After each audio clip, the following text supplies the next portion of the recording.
2025-yil 7-oktyabr daraxtlarga kuzgi doralash ishlarini amalga oshiryapmiz. Bunda daraxt ikki yon arig'i bo'ylab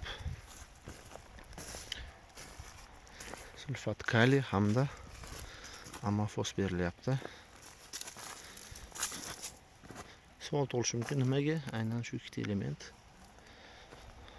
Amofos asosi fosfor va azotdan iborat bo'lgan element bo'lib, bu ildiz sistemani baquvvat bo'lishiga yordam beradi. Amofos aynan fosfor, shuningdek mevali ko'zlarni yaxshiroq tugilishiga va keyingi bahorda mevalarni daraxtni yaxshi gullashi va ko'proq meva tugishiga yordam beradi. Kaliy bo'lsa daraxtlarning to'qima darajasida mustahkamligini oshirib, tanasi qattiqlashadi, qishga sovuq va issiqqa chidamlilik, qurg'oqchilikka chidamliligini oshiradi.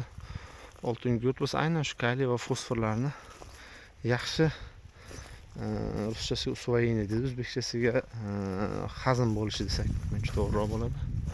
Shunisiga yordam beradi va aynan bu jarayonni oktyabrda qilish to'g'ri. Uni juda sovuqda qilib ham bo'lmaydi, chunki bunda hozir qisman bo'lsa ham harakat bor daraxtlarda va bahorgi yomg'ir emas, kuzgi yomg'irlar bilan ham ma'lum ma'noda ma'lum qismini hozir, ma'lum qismini keyinroq hazm qiladi daraxt. Umuman bularning ta'sir etishi ham, yurishi ham sekin bu elementlarni va bahorgacha ham o'z ta'sir kuchini saqlab qoladi.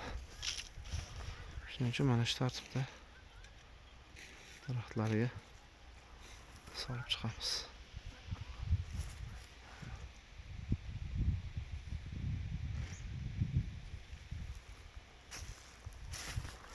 Daraxtni ikkita yon boshidan tashaladi, chunki baribir daraxt katta bo'lib ketgan, ildiz ikkita yonga ketgan. Shuning uchun daraxtdan taxminan 30 sm qochirib ikki yon bosh suv liniyasi bo'yicha beryapmiz. Sababi baribir ildiz suvga qarab talpinadi. Hech qachon ildiz bu yoqqa qarab yoki pastga qarab yurmaydi. Iloji boricha shu suv bor tarafga harakatlanadi.